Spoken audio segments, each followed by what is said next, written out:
ساری کائنات کے اندر جو ستارہ انسانی آنکھ اور دوربین سے دیکھا گیا، جو آپ کو ایک نقطہ نظر آتا ہے، وہ ستارہ، اس کی وسعت، اس کی چوڑائی اور لمبائی بقول سائنس کے، اور اس سے بڑے پتہ نہیں کتنے ہی ستارے موجود ہیں۔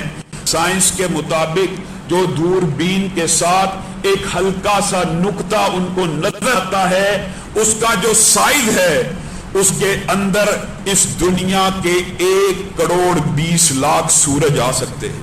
وہ ایک قطرہ ہے، ایک نقطہ ہے جو تمہیں اور مجھے نظر آ رہا ہے، اس کے اندر 1,20,00,000 سورج آ سکتے ہیں۔ اور اللہ رب العزت نے آسمان دنیا کے اوپر ان ستاروں سے بڑے فرشتوں کو پیدا کیا ہے، اتنے بڑے فرشتے کہ جب آسمان کی چھت کے اوپر سجدہ کرتے ہیں، آسمان کی چولیں ہلنا شروع ہو جاتی ہیں۔ یہ اللہ رب العزت کی مخلوقات ہیں۔ اوپر چلتے جائیے، جو بات آپ کو سمجھانا مقصود ہے، جس کا ہمارے اس مہینے کے ساتھ تعلق ہے، وہ کیا ہے؟ پہلے آسمان کے اوپر دوسرا، تیسرا، چوتھا، چلتے جائیے، 7واں آسمان آ جاتا ہے۔ 7ویں آسمان کے اوپر اللہ رب العزت کی کرسی ہے، اور اللہ رب العزت کی جو کرسی ہے وہ اتنی بڑی ہے، اتنی بڑی ہے کہ نبی کریم صلی اللہ علیہ وسلم نے ارشاد فرمایا، کرسی کے سامنے یہ جو ستارے اور کہکشائیں اور کائنات کی وسعت ہے نا، یہ اتنی حقیر اور چھوٹی ہے جتنا صحرا میں پڑا ہوا انگوٹھی کا ایک چھلا ہو۔ اس کرسی کے اوپر اللہ رب العزت کا عرش ہے، اور عرش کے سامنے کرسی کی حیثیت اور وقت اتنی ہے جتنا صحرا میں پڑا ہوا انگوٹھی کا ایک چھلا ہو۔ اس عرش کو اللہ رب العزت کے 8 مقرب فرشتوں نے اٹھایا ہوا ہے۔ ان فرشتوں اکیلوں کی تخلیق کے بارے میں نبی کریم صلی اللہ علیہ وسلم نے مجھے اور آپ کو خبر دی ہے۔ یہ فرشتے اتنے عظیم ہیں، اتنے بڑے ہیں کہ ان کا سر عرش کے نیچے ہوتا ہے، اور ان کا پاؤں 7 زمینوں سے بھی نیچے چلا جاتا ہے۔ یہ اتنے بڑے فرشتے کہ یہ صحیح حدیث کے الفاظ ہیں، کچھ تعارف اللہ نے انسانوں کو کرایا ہوا ہے۔ ان کے کان اور کندھوں کے درمیان کا فاصلہ اتنا ہے کہ اگر کوئی پرندہ تیز رفتار سفر کرنا شروع کرے تو کان سے کندھے تک کا سفر 600 برس میں مکمل نہیں کر سکتا۔ اس عرش کے اوپر اللہ رب العزت نے جب عرش کو پیدا کیا، ایک تحریر کو لکھا جو ہمارے اس مہینے کے ساتھ تعلق رکھتی ہے۔ وہ تحریر کیا ہے؟ قیامت کے دن تک میری رحمت میرے غصے پہ غالب آ جائے گی۔ یہ رحمت کا مہینہ اللہ رب العزت نے خوش نصیبوں، خوش قسمتوں کے، اور جو مسجد میں آ گیا ہے، جو مسجد میں آ گیا ہے وہ خوش نصیب ہے، اس کو اللہ رب العزت نے توفیق دی ہے، اس کو اللہ رب العزت نے توفیق دی ہے کہ وہ مسجد میں آیا بیٹھا ہے۔ اللہ رب العزت کی رحمت ہے، اور اللہ رب العزت اس مہینے میں ایسی رحمت فرماتے ہیں۔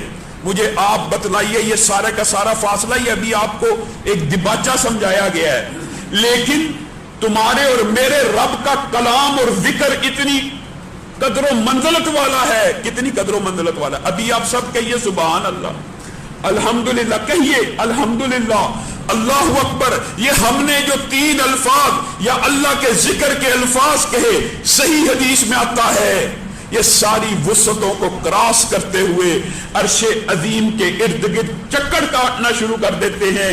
جس عرش سے اوپر جانے کی کسی مخلوق کو اجازت نہیں ہے، یہ عرش کے ارد گرد چکر کاٹتے ہیں۔ ان کی آواز شہد کی مکھیوں کی بنبناہٹ جیسی ہوتی ہے۔ اور یہ اللہ کو کیا کہتے ہیں؟ یہ کرنا کیا چاہتے ہیں؟ یہ کہتے ہیں فلاں ابن فلاں نے فلاں وقت کے اندر فلاں مسجد میں بیٹھ کے اللہ سبحان اللہ کہا ہے، اللہ اللہ اکبر کہا ہے، اللہ استغفر اللہ کہا ہے، اس کو معاف کر دے۔ یہ سفارش کرتے ہیں اللہ کا ذکر۔ اس مہینے کے اندر اگر میں اور آپ غافل رہ جائیں تو پھر ہماری اس سے بڑی بدقسمتی نہیں ہو سکتی کہ نبی کریم صلی اللہ علیہ وسلم اس مہینے کے اجر و ثواب کو بیان کرتے چلے جائیں آپ کے سامنے جمعۃ المبارک کے اندر بعض اس مہینے کے فضائل کے حوالے سے گفتگو کی تھی. یہ مہینہ اتنا عظیم مہینہ ہے کہ اس کے اندر یہ جو عبادت ہے نا روزہ، یہ روزہ اور قرآن ویسے ان دونوں کا آپس میں ویسے ہی بڑا گہرا تعلق ہے. آپ یہ دیکھیے کہ کلام اللہ قرآن پاک کتنا قدر و منزلت والا ہے کہ جس مہینے میں اترا وہ مہینہ مہینوں کا سردار بن گیا، جس رات میں اترا وہ رات 1000 مہینے سے بڑھ کے ہو گئی، جس نبی پہ اترا وہ کائنات کا سردار بن گیا، جس بستی پہ اترا وہ ام القریٰ بن گئی، یہ زبان میں اترا وہ زبان جنتیوں کی زبان بن گئی، وہ زبان زبانوں کی سردار بن گئی. اس قرآن کا اس رمضان کے ساتھ بڑا گہرا تعلق ہے. اور نبی کریم صلی اللہ علیہ وسلم کی صحیح حدیث کے الفاظ ہیں یہ دو چیزیں کون سی؟ ایک روزہ اور ایک قرآن، جو اللہ کے ساتھ بھی جھگڑتی ہیں. کس لیے؟ اللہ اس بندے نے مجھے رکھا تھا، تیرے خوف کی وجہ سے حلال چیزوں کو چھوڑا تھا، اب اللہ تیرے پہ لازم ہے اس کو معاف کر دے. اللہ سے جھگڑا کرے گی. اور یہ جو دو نیکیاں نبی کریم صلی اللہ علیہ وسلم نے فرمایا اللہ سے جھگڑا کرتی جائیں گی یہاں تک کہ اپنے حامل کو چھڑوا کے لے جائیں گی، یعنی اللہ کے ساتھ جھگڑے میں جیت جائیں گی اللہ. اور اس سے بھی بڑی بات آپ کو بتلاؤں، عذاب قبر جن چیزوں سے رکتا ہے، ایک تو حدیث آپ نے سنی ہوئی ہے کہ روزہ ڈھال ہے. کس سے؟ آگ سے. جس طرح تم جنگ کے اندر دفاع کرتے ہو ڈھال کے ذریعے، اسی طرح روزہ بھی ڈھال ہے. کس کے لیے؟ آگ کے سامنے. لیکن صحیح حدیث کے الفاظ یہ ہیں کہ روزہ ایسی نیکی ہے کہ جب قبر کے اندر، آپ کو پتہ ہے نا قرآن کی یہ فضیلت ہے کہ سورہ ملک مرغی کی طرح قبر کے عذاب کے سامنے آ جاتی ہے. اللہ یہ مجھے پڑھتا تھا، اب میرا یہ حق ہے کہ میں اس کو عذاب نہ پہنچنے دوں. اسی طرح روزہ بھی ایسی نیکی ہے جو اللہ رب العزت کے ساتھ قبر میں بھی جھگڑتا ہے اور بندے کے اوپر عذاب نہیں آنے دیتا. یہ اتنی بڑی نیکی اور فضیلت کی عبادت ہے جس سے ہم غافل ہیں. اس خاص روزے دار کے منہ سے اٹھنے والی جو بو ہے، اس کے ساتھ اللہ رب العزت نے جنت کے ایک دروازے کا تذکرہ کیا، اس کو باب الریان کہا کہ اللہ رب العزت کو روزے دار کے منہ سے آنے والی جو بدبو مخلوق برا سمجھتی ہے، اللہ کو اتنی پسند ہے کہ روزے دار کی اس بدبو کی وجہ سے اللہ نے تمثیلی طور پر جنت میں ایک دروازہ بنایا ہے جس کا نام ہے باب الریان، جس میں سے صرف وہ داخل ہوگا جو دنیا کے اندر اللہ رب العزت کی خاطر حلال چیزوں کو چھوڑتا ہے. لیکن میرے بھائیوں، روزہ آپ سے کچھ ڈیمانڈ کر رہا ہے. روزہ آپ کے لیے فضائل اور برکات کے بے شمار معاملات لے کر آیا ہے، حتیٰ کہ قرآن پاک کے فضائل ہیں جو اس کے علاوہ ہیں. لیکن یہ جو ہم نے امام کے ساتھ ابھی تراویح پڑھی ہے نا، میں آپ کے سامنے صحیح حدیث رکھتا ہوں. نبی کریم صلی اللہ علیہ وسلم نے فرمایا من قام مع الامام، جو بندہ امام کے ساتھ قیام کر لیتا ہے. کتنی دیر کا قیام کیا؟ ہم بالعموم 8 تراویحاں پڑھتے ہیں، 1 گھنٹے میں، 1.25 گھنٹے میں پڑھی جاتی ہیں. صحیح حدیث کے الفاظ ہیں جو امام کے ساتھ قیام کرتا ہے، امام کے ساتھ سلام پھیر لیتا ہے، اس کے نامہ اعمال میں پوری رات کا اجر و ثواب لکھ دیا جاتا ہے. اس لیے مسجد میں آگے قیام کرنا چاہیے.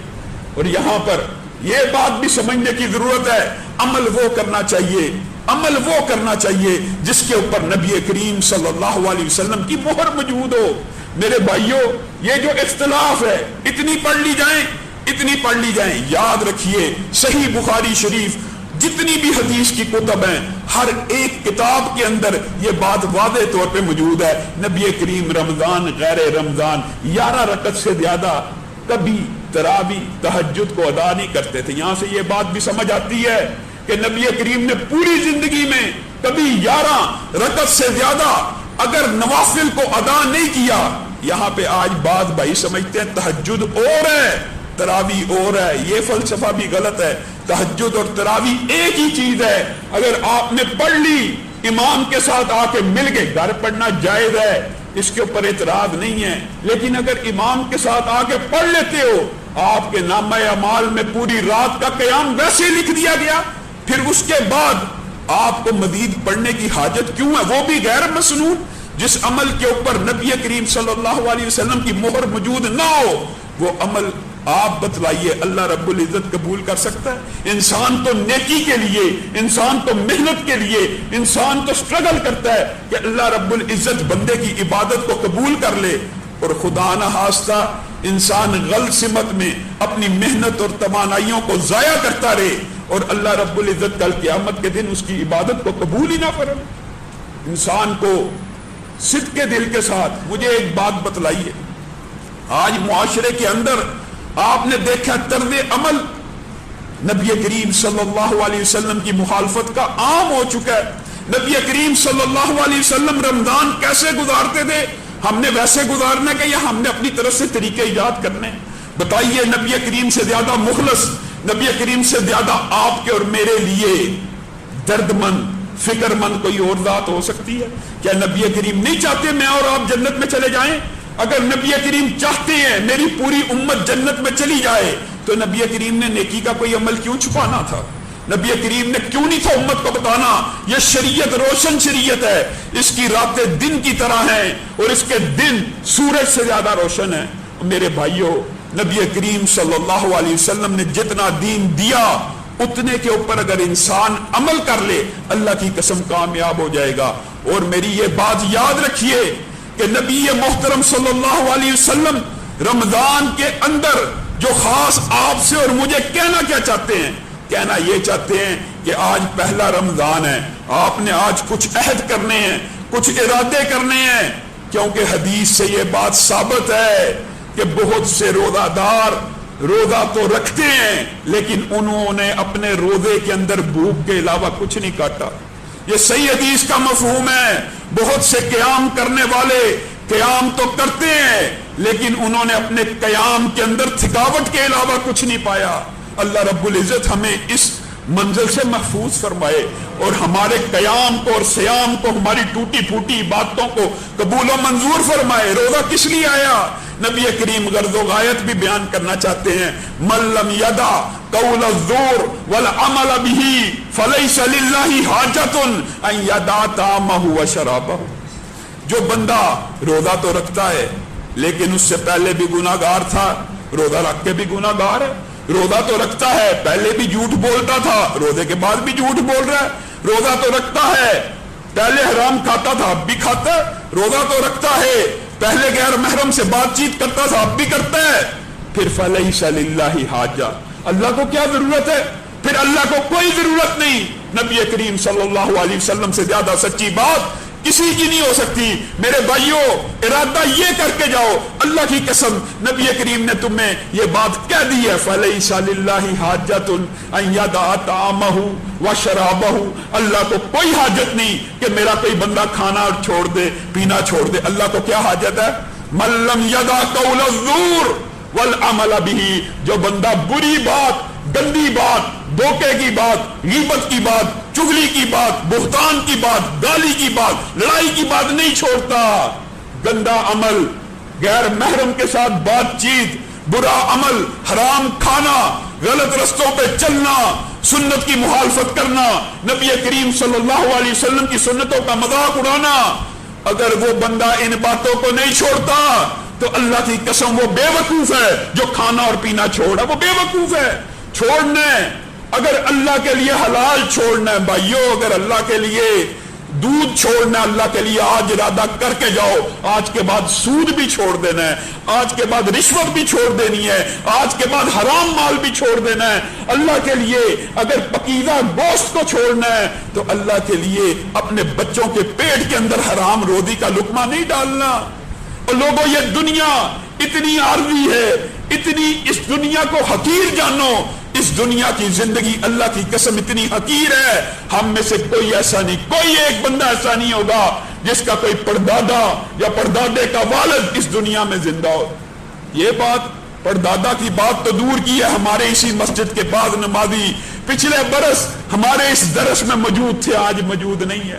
میرے اپنے سگے چچا پچھلے برس دنیا میں تھے، میرے سسر تھے، میرے باپ جیسے تھے، آج اس دنیا میں نہیں ہیں۔ اللہ کی قسم قبر والے ایک ایک رات کو دنیا کی ترس رہے ہیں، کاش ہمیں ایک رات اور مل جائے عبادت کے لیے۔ یہ تو رمضان جتنی عظیم راتیں ہیں، ایک رات تو بڑی دور کی بات ہے۔ اسلاف ان مہینوں کے اندر ایک سیکنڈ، ایک منٹ بھی ضائع نہیں تھے کرتے۔ امام مالک، ان کے پاس ایک بندہ فتویٰ لینے کے لیے آیا، دور دراز سے آیا، بہت دور سے آیا۔ امام مالک قرآن پڑھے ہیں اس مہینے کے اندر۔ امام مالک کو کہا یہ چند سوالات ہیں۔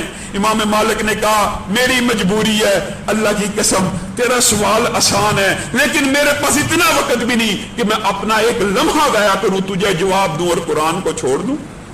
او بھائیو، یہ مہینہ موسم ہے، یہ سیزن ہے نیکیوں کا، بہار کا۔ پورے 11 مہینے ہم نے کاروبار کر لیا، اب کاروبار کے بند کرنے کا وقت آ چکا ہے، اب اللہ کے ساتھ لو لگانے کا وقت آ چکا ہے، اب اللہ کے ساتھ پیکٹ اور معاہدے کرنے کا وقت آ چکا ہے۔ آج ہی اللہ کے ساتھ وعدہ کیجئے، اللہ اور یہ